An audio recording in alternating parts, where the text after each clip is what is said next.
Hey, Namaskar everyone. So, how are you? I wish and I hope you are doing perfectly fine. Be safe and be joyful. Keep smiling. Be safe and be joyful. Just chill. Everything will pass on. Okay. So what we were doing is क्या पढ़ रहे थे भाई हम लोग class 12 का physics पढ़ रहे हैं बोर्ड के लिए obviously unit 1 electrostatic chapter 1 electric charges and field और ये हम लोग का लेक्चर 9 है ठीक है जहां पे हम लोग पढ़ रहे हैं गॉस थ्योरम पार्ट 2 पिछला वाला जो लेक्चर था गॉस थ्योरम पार्ट 1 वहां पर हम लोगों ने क्या पढ़ा था सिंपली एरिया वेक्टर समझा कि एरिया वेक्टर होता क्या है क्या होता है वो it's a vector directed normal to the surface एक सरफेस के परपेंडिकुलर जो एरिया है एक वेक्टर क्वांटिटी है और इसका डायरेक्शन होता है नॉर्मल टू द सरफेस ठीक है इलेक्ट्रिक फ्लक्स क्या है what is the number of electric field line passing through a given surface ध्यान से समझ लो electric flux means electric flux is always associated with the surface and for any surface electric flux is the amount of electric field lines passing through it एक surface से जितना ज्यादा electric field lines गुजरेगा electric flux linked with that surface is much more और अगर एक surface है यहां से कोई इलेक्ट्रिक फील्ड लाइंस पास नहीं कर रहा है इलेक्ट्रिक फ्लक्स जीरो फिर हम लोग गॉस लॉ पढ़े गॉस लॉ क्या होता है बोलते सिंपली बोलते हैं कि कोई भी charge distribution we don't care अगर उसके अंदर चार्ज क्यू एनक्लोज है अच्छा एक चीज याद है ना ये चीज कि इलेक्ट्रिक फ्लक्स फाई ई का हम लोग डेफिनेशन डिराइव किए थे क्लोज सरफेस का ई डॉट डी एस ये चीज और यहां से गॉस लॉ से भी हम लोग देखेंगे इलेक्ट्रिक फ्लक्स होता है charge enclosed by epsilon not ठीक ये है गॉस थ्योरम अगर कोई मीडियम आ जाएगा तो उसका डाइलेक्ट्रिक कांस्टेंट के से मल्टीप्लाई हो जाएगा अब सबसे इंपॉर्टेंट चीज था ये इलेक्ट्रिक फ्लक्स में ये जो रिप्रेजेंट कर रहा है इसको बोलते हैं surface integral close surface integral अब ये मैथमेटिकल टर्म है इसको इवैल्यूएट करना पड़ेगा इसको इवैल्यूएट करने के लिए मुझे क्या ये सरफेस इंटीग्रल है एक अप्रोप्रिएट सरफेस चूज करना पड़ेगा कोई भी सरफेस लेने से काम बन जाएगा पर एक ऐसा सरफेस चूज करेंगे ताकि मेरा इवैल्यूएशन ऑफ दिस इंटीग्रल आसान हो जाए it becomes much more easy for us to calculate this integration and such a surface so chosen is called a Gaussian surface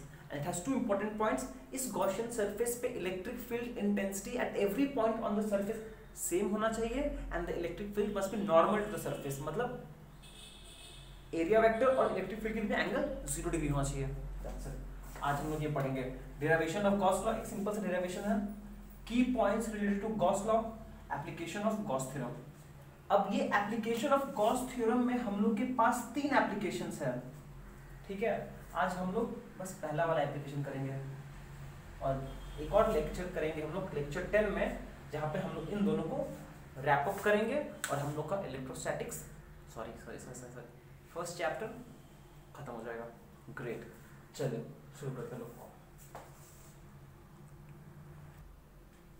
चलो देखो नेक्स्ट टॉपिक क्या है see Gauss law states that the electric flux enclosed by any surface is q enclosed by epsilon naught ये तो in vacuum ये statement है Gauss law what we want to do is we just want to derive this expression कि actually आता कहां से है ये तो लॉ है ना it's not something it's like ऐसा कुछ नहीं बस बोल दिया गया है we can actually derive and show that this is the case will do that only चलो okay what we can do is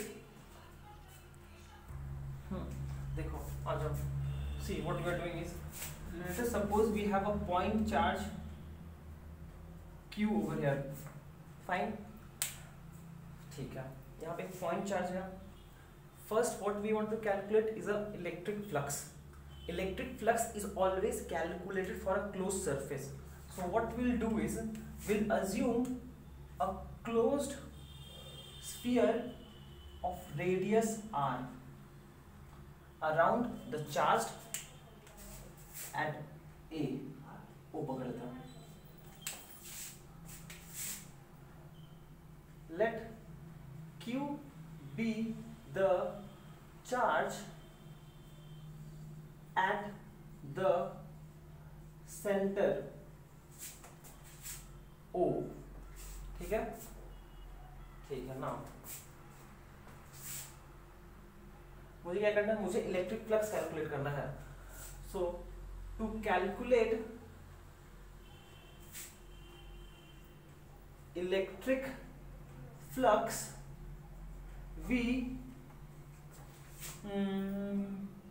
we choose a spherical Gaussian surface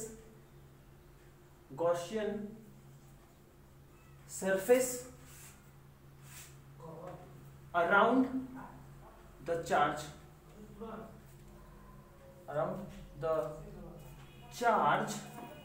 of radius r, please बात समझो क्या बोल रहा हूं। हम लोग के पास एक पॉइंट चार्ज था। इस पॉइंट चार्ज की वजह से मुझे इलेक्ट्रिक फ्लक्स निकालना है। तो सबसे पहला बात क्या है, मेरे पास एक क्लोज सरफेस होना चाहिए जिसके रिस्पेक्ट में हम इलेक्ट्रिक फ्लक्स निकालेंगे। उसके लिए हमने एक स्फीयर मान लिया। एक्चुअली में ये सर्कल दिख रहा है आपको, पर 3 डायमेंशनल में एक स्फीयर होगा। डोंट कंफ्यूज योरसेल्फ, बिकॉज ये आपको एक सर्कल लग रहा है क्योंकि हम एक प्लेन पे बना रहे हैं, बट रियलिटी में it will be a sphere of radius R. ये एक स्फीयर है ऑफ रेडियस आर, ठीक है। उस केस में now if I just consider a point in, क्या बोले इसको हम, डिफरेंशियल सरफेस एलिमेंट ds, ये पॉइंट P है। इस पॉइंट P पे हम एक डिफरेंशियल सरफेस एलिमेंट कंसिडर कर रहे हैं ds। ऑब्वियसली ds का देखो, अब यहां पे सबसे ट्रिक यहां पे रहेगा। इस पॉइंट P पर इलेक्ट्रिक फील्ड क्या होगा, will be readily outward electric field। क्या इस पॉइंट P पर जो इलेक्ट्रिक फील्ड होगा वो रेडियली आउटवर्ड होगा, क्योंकि पॉइंट चार्ज के लिए electric field is radially outward और इनवर्ड। और सिंस हम इसको अगर पॉजिटिव कर दें, the electric field has to be radially outward. Electric field में पढ़े थे लोग कि पॉइंट चार्ज के लिए electric field is radially outward. And हम लोग ने लास्ट क्लास में डिस्कस किया था कि कोई भी कर्व्ड सरफेस के लिए जो एरिया वेक्टर का डायरेक्शन होता है is also a normal passing through the centre. In this case the ds vector will also be in this direction. इतना समझ में आया कि नहीं आया, देख लीजिए। Okay, now the electric flux through a differential area, small area element ds will be d phi e is equals to E dot ds, ठीक है। E dot ds है या ना, where E is the electric field at point P, यहाँ पे लिख दे रहा है साइड में। E is the electric field at P due to point charge Q। और इसका मैग्नीट्यूड कितना होगा, E का मैग्नीट्यूड कितना होगा। अगर एक पॉइंट चार्ज है on the surface of sphere पे तो सेपरेशन कितना हुआ, R हुआ। और पॉइंट चार्ज की वजह से इलेक्ट्रिक फील्ड का मैग्नीट्यूड कितना होता है, 1/4 pi epsilon not Q by R square, ठीक है। ओके, अब देखिए जो इलेक्ट्रिक फ्लक्स है वो ई इलेक्ट्रिक फील्ड और ds का डॉट प्रोडक्ट है, तो ये हो जाएगा E mod ds mod cos, angle between them. Electric field is also radially outward, the area vector is also radially outward, तो दोनों के बीच में एंगल कितना हो जाएगा यहाँ पर, theta is equal to 0 degree, हम यहाँ बोल सकते हैं 0, और cos 0 का वैल्यू 1 होता है, leave it as it is, ये हो जाएगा e इंटू ds, और क्यों, रीजन क्या होता है भैया, लिख दो अगर लिखना है तो यहाँ पर बगल में, cos 0 का वैल्यू 1 होता है, ये पार्ट 1 गायब हो गया। अभी इलेक्ट्रिक फील्ड का वैल्यू पता है आपको कितना है, 1/4 pi epsilon not q by r square into ds, ds कितना है, ds तो ds ही है, हटा दो इसको, ये हो गया। ये है स्मॉल, ये है amount of electric flux passing through this elemental area, ये क्या है, ये है electric flux passing through this elemental area. पर मुझे क्या करना है, मुझे टोटल इलेक्ट्रिक फ्लक्स निकालना है, what is the total electric flux linked with that surface, यहाँ पे कितना हो जाएगा, देखो therefore total electric flux linked with the surface is, कितना होगा, जगह है मेरे पास, हाँ जगह है, इस कितना हो जाएगा, तो यहाँ कर देना, देखो सिंपल सा कैलकुलेशन हो जाएगा, टोटल हो जाएगा phi E is equals to integration of d phi E over the closed surface, तो ये हो जाएगा इंटीग्रेशन ओवर क्लोज्ड सरफेस, क्या है यहाँ पर 1/4 pi epsilon not, 1/4 pi epsilon not q by r square into ds। अब आपको तो बेसिक नियम तो पता है इंटीग्रेशन का, if something is constant that can be taken out of the integration of the integrand, whatever you से। 1/4 pi epsilon constant है, वो चेंज नहीं कर रहा है, चार्ज q वो भी कांस्टेंट, वो भी चेंज नहीं कर रहा है, r स्क्वायर, r क्या है, radius of the sphere, for a given Gaussian surface, for a given Gaussian surface r तो फिक्स्ड है, मतलब r भी चेंज नहीं कर रहा है, मतलब हम बोल सकते हैं this is actually 1/4 pi epsilon not q by r square into surface integral of ds।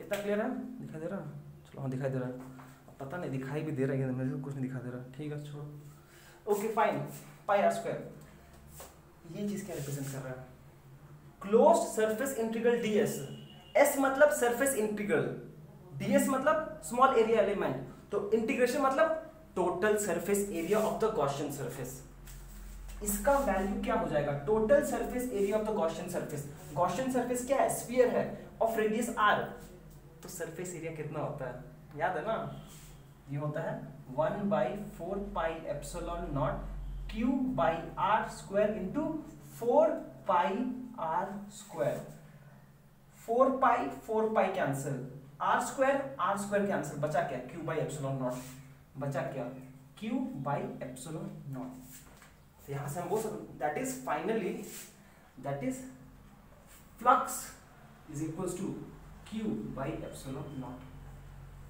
Derived, which is Gauss law, which is the Gauss law, हो गया, हाँ दिखाई दे रहा, चलो ठीक है, मतलब क्या किया, देखिए हम लोग ने कूलम्स लॉ यूज करके, समझ लो आप, एक्चुअली हम लोग ने कूलम्स लॉ यूज करके गॉस थ्योरम डिराइव कर दिया, मतलब कि Gauss theorem is inconsistent with Coulomb's law, याद रखना ये चीज, we have derived this Gauss law using Coulomb's law condition. What does that implies? It simply means that the Gauss law है that is consistent with the Coulomb's law. That is inverse square law.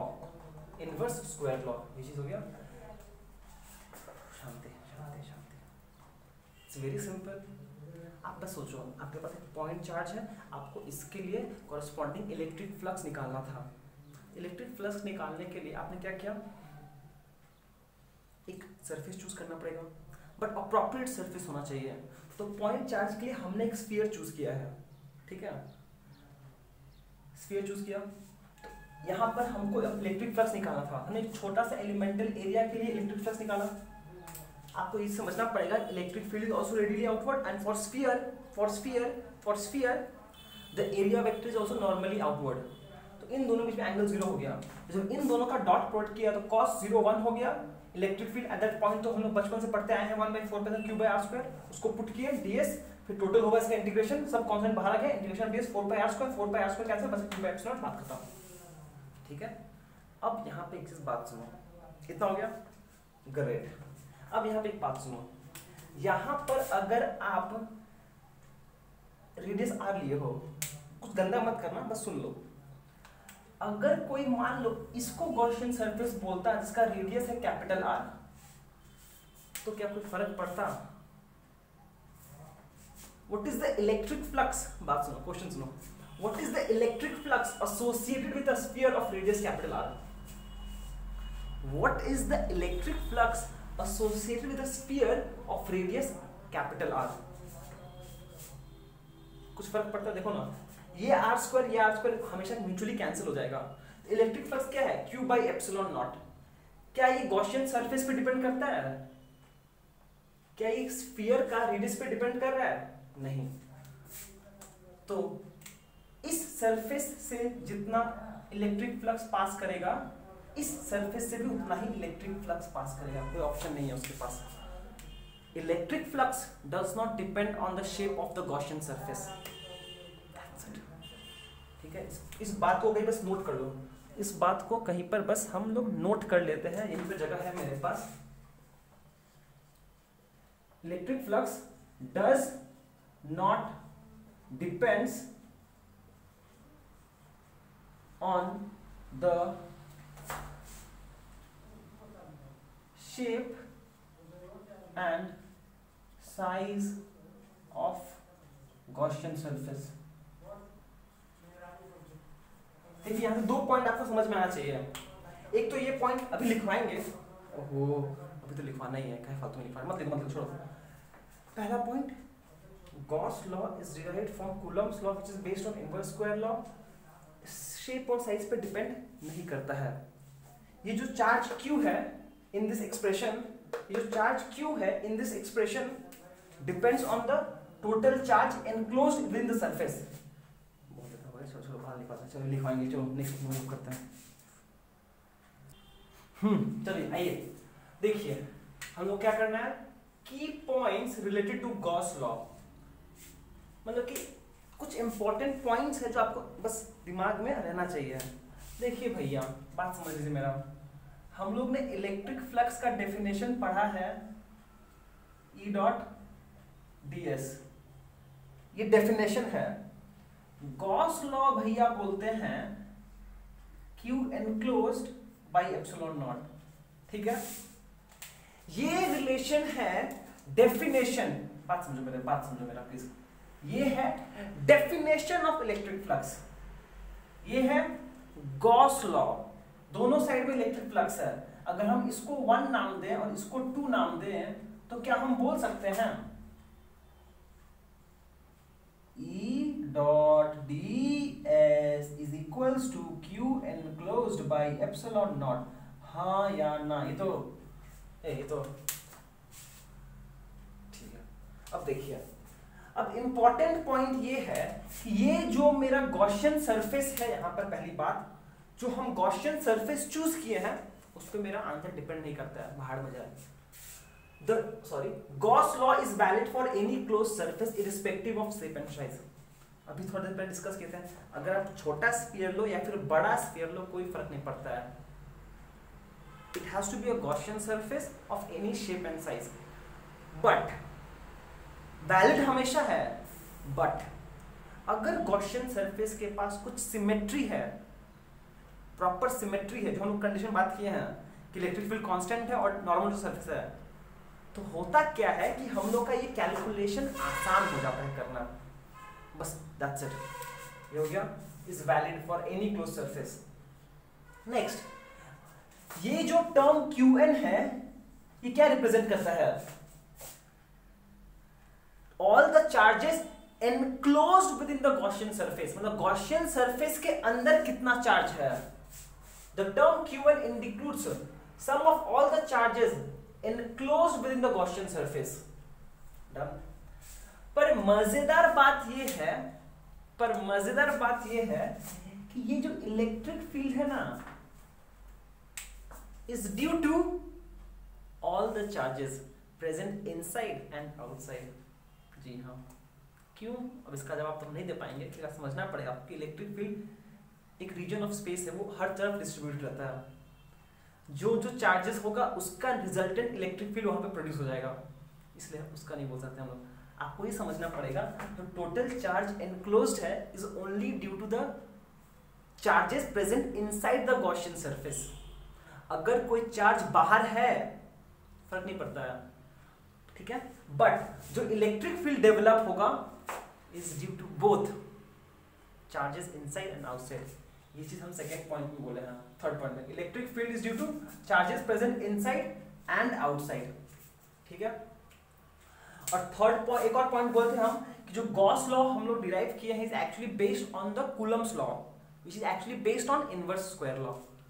ये fourth point है। Gauss law is based on inverse square dependence as in Coulomb's law.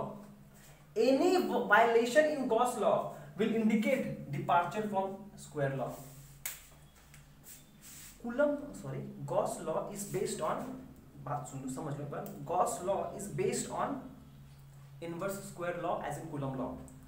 तो अगर आप कुछ Coulomb's law में गड़बड़ी कर देते हो तो inverse square law में भी गड़बड़ी हो जाएगा, therefore it will indicate departure from inverse square law। ज़्यादा कुछ नहीं, आगे बढ़ते हैं, सॉरी नेक्स्ट। हाँ ये थोड़ा अलग बात है। जो Gaussian surface cannot pass through a discrete charge distribution,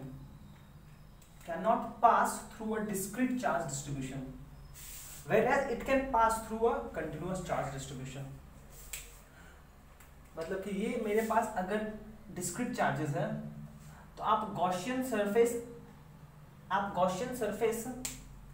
ये एक चार्ज है Q1, Q2, Q3, तो आप गॉसियन सरफेस ऐसा नहीं चूज कर सकते हो।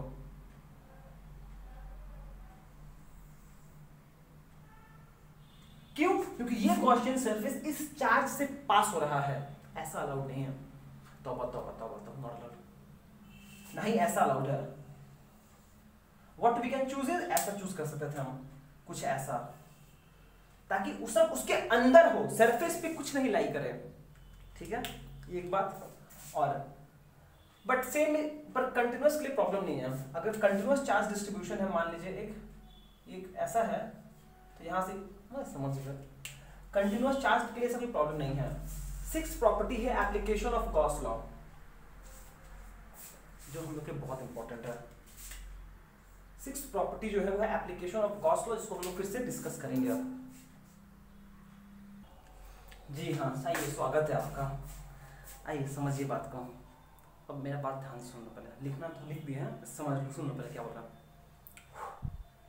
जो most important aspect of Gauss law है जो हम लोग यूज करते हैं वो है application of Gauss law, based on the fact that इसको यूज करके एक पर्टिकुलर चार्ज डिस्ट्रीब्यूशन के लिए, मेनली यूनिफॉर्म चार्ज डिस्ट्रीब्यूशन के लिए, क्योंकि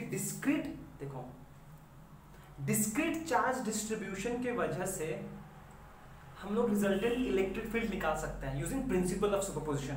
पता है हम लोग को कि if we have a discrete charge distribution then it becomes very easy to calculate the resultant electric field which can be easily solved using principle of superposition, ठीक है।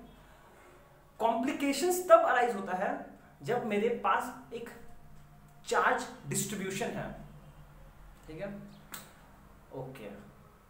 तो गॉस लॉ क्या हेल्प करता है हम लोग को कि अगर मेरे पास एक यूनिफॉर्म चार्ज डिस्ट्रीब्यूशन है and if it possesses certain kind of symmetry, ये इंपॉर्टेंट है कि हम लोग जो पढ़ेंगे, हम लोग बच्चा चीज पढ़ेंगे, आसान चीज पढ़ेंगे, it must possess certain symmetry.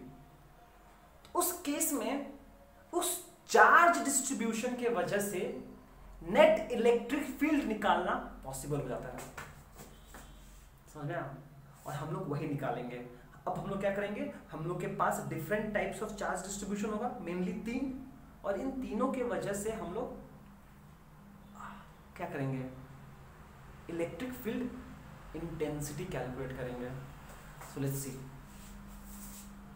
Application of Gauss law is used to find the electric field intensity due to a given charge distribution. एक चार्ज डिस्ट्रीब्यूशन दिया हुआ है, इस चार्ज डिस्ट्रीब्यूशन की वजह से मुझे रिजल्टेंट इलेक्ट्रिक फील्ड निकालना है in space somewhere we don't care about. ये 4 स्टेप्स है, आंख बंद करके फॉलो किया जाएगा, आंसर आ जाएगा. प्लीज ज्यादा दिमाग चलाना. पहला step, for a given charge distribution choose an appropriate Gaussian surface. देखिए कोई भी सरफेस के लिए वैलिड है, but we'll have to choose appropriate so that it possesses certain symmetry, ताकि हम लोग का कैलकुलेशन आसान हो जाए. पहला काम है, first step, choose the Gaussian surface. First step, choose the Gaussian surface. Second step, calculate the electric flux linked with it. क्या करना है, कैलकुलेट करो. क्या कैलकुलेट कर रहे हैं, electric flux linked with it using the relation. ये definition है, Gaussian surface, electric flux linked with the Gaussian surface. Done. Third step, अब हम लोग इलेक्ट्रिक फ्लक्स कैलकुलेट कर चुके हैं, हम लोग के पास है इलेक्ट्रिक फ्लक्स. नेक्स्ट, फिर से यूज करो Gauss law to calculate electric flux. पहले इलेक्ट्रिक फ्लक्स कैलकुलेट करो using this definition, then use Gauss law to calculate electric flux. तो अब आपके पास दो इक्वेशंस हैं जहां पे दोनों साइड में इलेक्ट्रिक फ्लक्स है. अब इन दोनों को इक्वेट कर दो और इलेक्ट्रिक फील्ड को सब्जेक्ट बना लो. Equate 1 and 2 and make E the subject. कहानी खत्म, कर जाओ. क्योंकि जैसे ही हम ई को सब्जेक्ट बना देंगे, आपको क्या चाहिए, ई को सब्जेक्ट तो बनाना है. जैसे ई को सब्जेक्ट बना दिया है, मेरा पर्पस फुलफिल हो गया. गॉस लॉ क्या करता है, हम लोग को हेल्प करता है to determine resultant electric field due to uniform charge distribution इस लेवल पे. और फिर बहुत सारे एप्लीकेशंस हैं, डू नॉट गो देयर. पहला step, choose appropriate Gaussian surface. Second step, definition of electric flux है इंटीग्रल ई डॉट ds, वहां से इलेक्ट्रिक फ्लक्स कैलकुलेट करो linked with the close surface. फिर गॉस लॉ यूज करके electric flux calculate करो. दो electric flux निकाल चुके हो, दोनों को इक्वेट कर दो, वहां से इलेक्ट्रिक फील्ड को सब्जेक्ट बना दो, घर जाओ, कहानी खत्म. अब सिंस हम लोग को सरफेस इंटीग्रल इवैल्यूएट करना है, सरफेस इंटीग्रल, सरफेस एरिया का इंटीग्रल, तो यहाँ पे हम 3 पॉइंट मेंशन कर दिए हैं. प्लीज रख लो इसको. अगर आता है तो अच्छा बात है, नहीं आता तो आपको पता होना चाहिए कि एरिया ऑफ अ सर्कल होता है pi r square, area of a sphere होता है 4 pi r square, and area of a curved surface area of cylinder, जो सिलेंडर का ये कर्व्ड सरफेस होता है उसका होता है 2 pi r l, where r is the radius of the cylinder, l is the height of the cylinder. Please देखो, कुछ समझ में नहीं आया तो पूछो. ओ क्या पूछोगे, सॉरी, सिंपल है, कुछ पूछने के लिए नहीं है. क्या बोलने वाला था, बोलना क्या बोला, इलेक्ट्रिक फील्ड निकालना है, ये 4 स्टेप फॉलो करेंगे, हो जाएगा. अगर आपको ध्यान है तो हम लोग ऑलरेडी कर चुके हैं सब चीज. बोल कहाँ किया, पॉइंट चार्ज के लिए किया था, जब हम लोग गॉस लॉ डिराइव किए थे, वहां पे क्या कहते हैं, चार्ज डिस्ट्रीब्यूशन था. पहले एक गॉसियन सरफेस चूज किए हैं, स्फीयर चूज किए हैं, फिर क्या, ये इलेक्ट्रिक फ्लक्स निकाल दिए थे. ये दोनों स्टेप किए नहीं थे, करते हैं. चलिए चलिए आइए देखिए पहला एप्लीकेशन. Let's try. क्या करना है हम लोग को डिटरमाइन करना है electric field due to infinitely long straight uniform charged wire. Electric field due to infinitely long straight uniformly charged wire. That's it. और कुछ नहीं. साथ में रहो, होगा सब धीरे. ओके, मतलब कि बोला क्या गया है, बैटरी लो हो गया, कोई बात नहीं, चलो बैटरी लो है, हो जाएगा. ठीक है, देखिए देखिए, सॉरी ये हो गया. बात समझो है क्या, बात बहुत सिंपल सा है. कि आपके पास मान लीजिए यहाँ पर एक वायर है, हम थोड़ा मोटा बना रहे, इतना मोटा है नहीं पर फिर भी हम बना दे रहे हैं। देखो भैया, I am not that good in drawing but still we can do our best. ये मेरे पास मान लीजिए इनफाइनाइटली लॉन्ग वायर है जिसको ऐसे रखा गया है, और हम कन्वीनियंट के लिए मान ले रहे हैं ये पॉजिटिवली चार्ज है, ठीक है, यूनिफॉर्मली चार्ज है सच दैट इसका लीनियर चार्ज डेंसिटी लैम्डा है, इसका लीनियर चार्ज डेंसिटी लैम्डा है, ठीक है। एक वायर है ना, वायर है तो क्या है, एक स्ट्रेट लाइन है, लाइन है तो क्या है, कैसा डिस्ट्रीब्यूशन है, लीनियर चार्ज डिस्ट्रीब्यूशन है, तो क्या होगा, छोटा सा charge per unit length, linear charge density lambda. What is the amount of charge per unit length, एक छोटा सा लेंथ में कितना चार्ज होगा, लैम्डा। हम बोल रहे हैं मेरे पास एक वायर है नो डाउट जिसका लीनियर चार्ज डेंसिटी लैम्डा है। इतना क्लियर हो गया, इतना क्लियर हो गया, ग्रेट। नेक्स्ट चीज है बहुत इंपॉर्टेंट, समझने की कोशिश करो, इलेक्ट्रिक फील्ड कैसा होगा, इलेक्ट्रिक फील्ड लाइंस कैसा होगा। अगर यहां पर एक ये रखा हुआ है वायर, इस वायर के वजह से इलेक्ट्रिक फील्ड कैसा होगा, कुछ याद है, किए थे हम लोग, अगर बस हम समझा रहे हैं, गंदा मत करना अपना कॉपी। ये अगर इलेक्ट्रिक फील्ड लाइन, ये वायर है, इसके वजह इलेक्ट्रिक फील्ड क्या होगा, हर तरफ होगा ना, यहां से नॉर्मल होगा, यहां से नॉर्मल होगा, बट सिर्फ इस तरफ नहीं होगा, बाहर भी तो होगा, इधर भी तो होगा, इधर भी तो होगा, इधर भी तो होगा,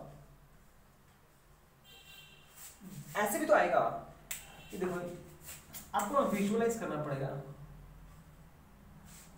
आपको विजुअलाइज करना पड़ेगा। हम क्या बोल रहे हैं कि अगर ये वायर है तो इलेक्ट्रिक फील्ड क्या, सोचो, इधर भी होगा, इधर भी होगा, इधर भी होगा, इधर भी होगा, इधर भी होगा, इधर भी होगा, इधर भी होगा। एक वायर तो है ना, तो इलेक्ट्रिक फील्ड तो रेडियली आउटवर्ड हर जगह जाएगा, सिर्फ इस तरफ और इस तरफ नहीं होगा, आपके तरफ भी आएगा, मेरे तरफ भी आएगा, इस तरफ भी जाएगा, इस तरफ भी, will be readily distributed in all direction, is it clear? कि स्पेस में रखा गया है, ऐसे ऐसे ऐसे ऐसे ऐसे ऐसे ऐसे हर जगह होगा, is it clear? will be readily outward। इतना हम लोग समझ में आ गया, बहुत समझ लिए, सब लिख भी लेते हैं लोग। let us consider an infinitely long wire of uniform charge of linear charge density lambda, linear charge density lambda. इतना क्लियर है, चलो इतना क्लियर है, इतना तो समझ में आई है ना, इतना कुछ बोलना नहीं है। और सेकेंड पॉइंट हम लोग क्या बोले हैं, and the electric field lines will be radially outward in all direction, outwards in all direction, will be radially outward in all direction। इतना क्लियर हो गया हम लोग को। अच्छा, अब करना क्या है, बात सिंपल सा ये है कि मान लेते हैं ये एक पॉइंट P है which is at a distance R from the wire। एक सेकंड यार, एक सेकंड दीजिए प्लीज।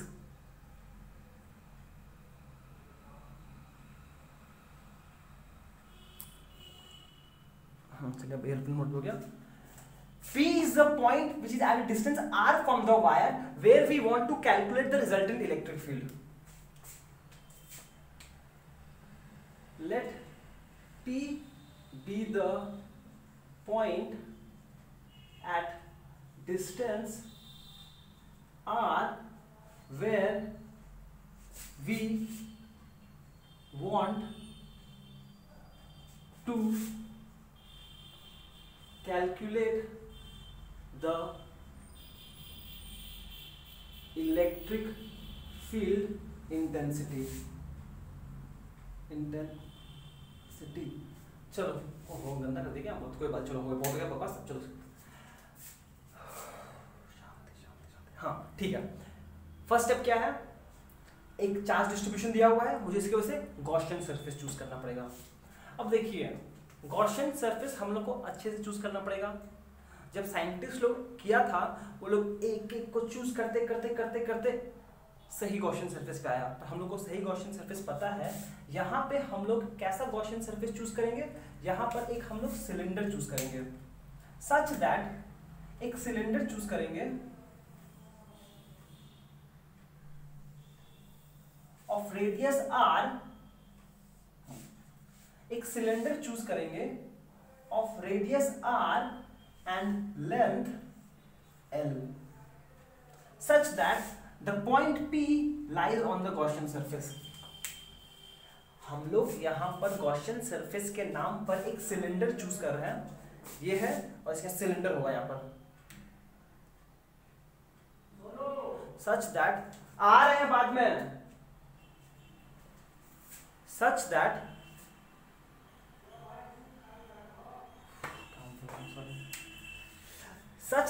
ये पॉइंट P मेरा गॉसियन सरफेस पे लाई करेगा। इतना क्लियर है? ठीक है, ओके।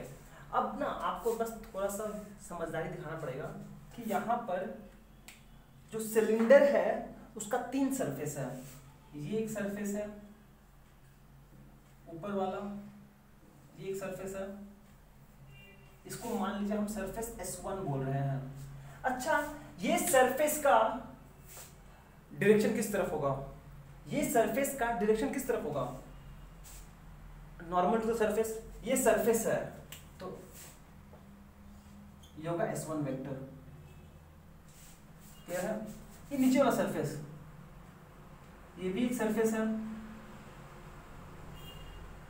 ये भी एक सरफेस है, इसको हम S2 बोल रहे हैं।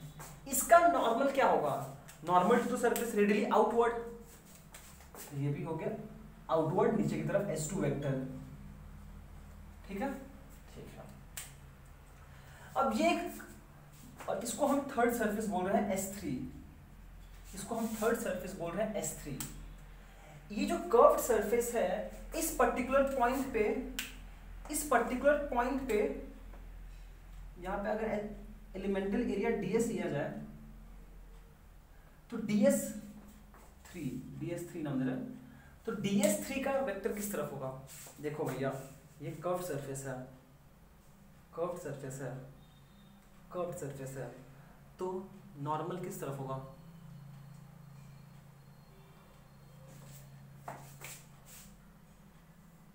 ये हो जाएगा S3 वेक्टर इस तरफ होगा। ठीक है, ठीक है। अब आते हैं हम लोग सबसे इंपॉर्टेंट चीज पर, अब आते हैं हम लोग प्लीज सबसे इंपॉर्टेंट चीज पर, जो है हम लोग के लिए इलेक्ट्रिक फील्ड लाइंस किस तरफ होगा। देखिए इलेक्ट्रिक फील्ड लाइंस ऐसे होगा, इस तरफ जाएगा, इस तरफ जाएगा, इस तरफ जाएगा, इस तरफ जाएगा, इस तरफ जाएगा, इस तरफ, इस तरफ, इस तरफ। समझ में आ रहा है? Electric flux, electric field lines ऐसे ऐसे चारों तरफ ऐसे जाएगा, ऐसे। उस सिचुएशन में, इस सिचुएशन में आप बात समझ लीजिए कैसे। पहले यहाँ भी इलेक्ट्रिक फील्ड लाइंस ऐसे ही जाएगा प्लीज, ये है मेरा electric field lines.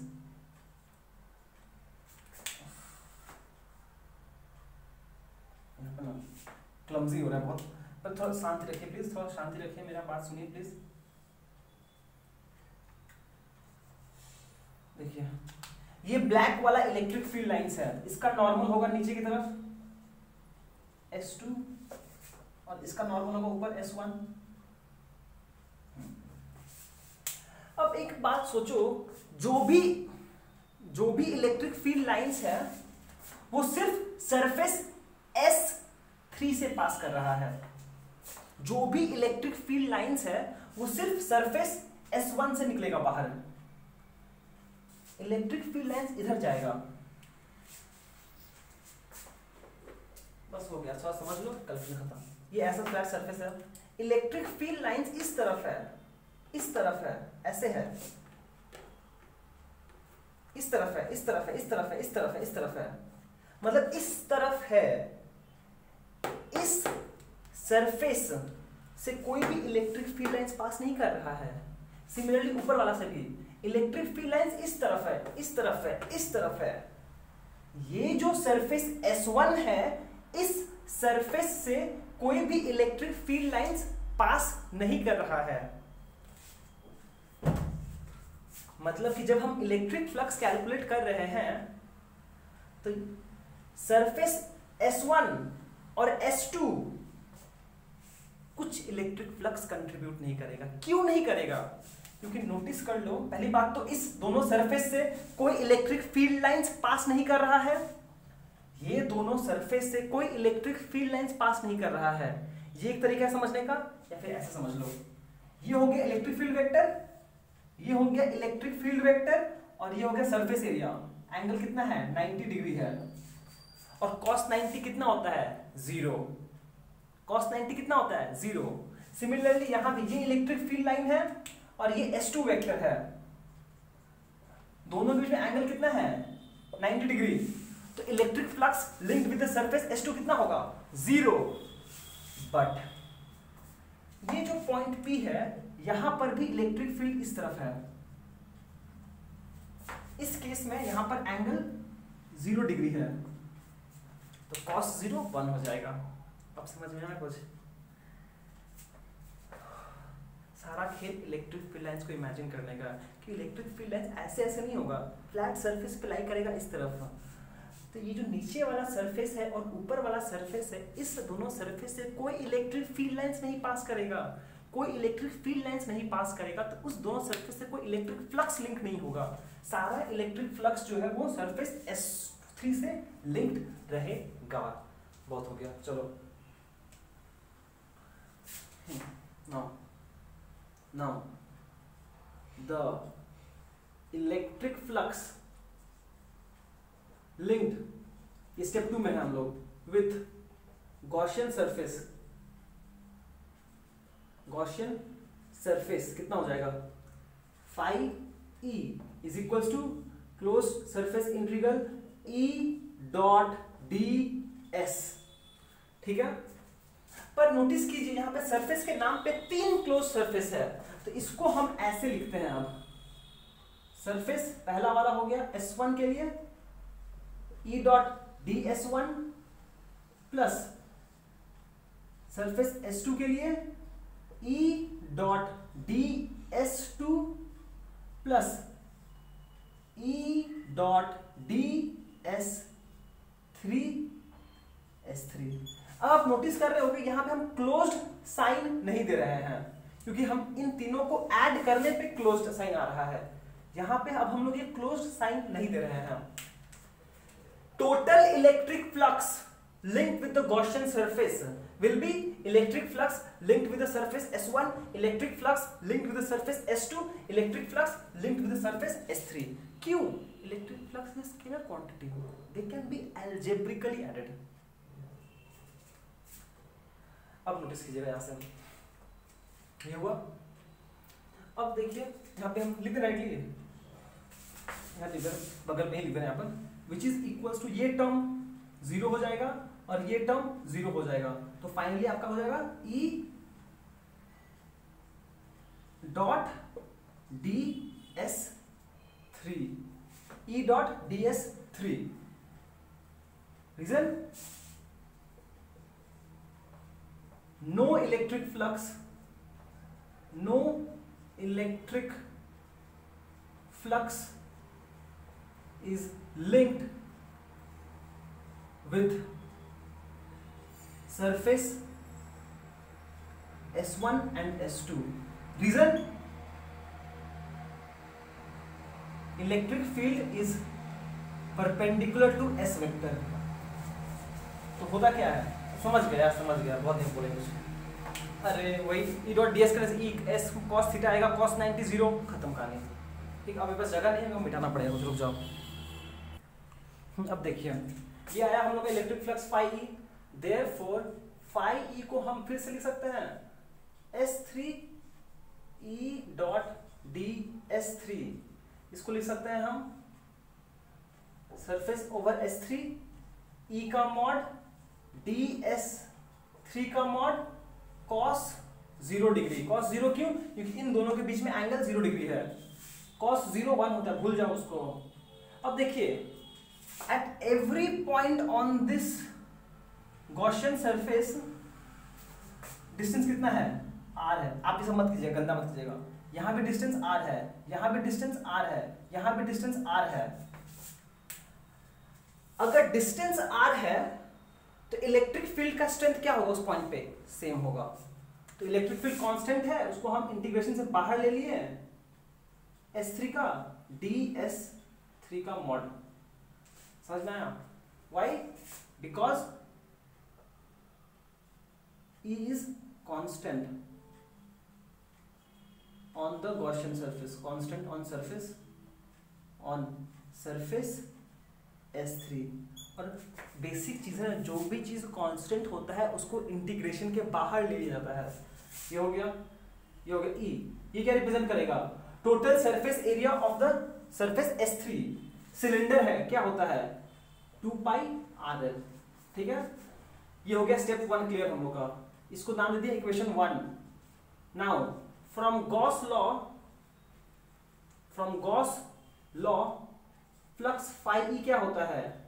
Q enclosed by epsilon naught। Okay, अब Q enclosed क्या है? Total charge within the Gaussian surface.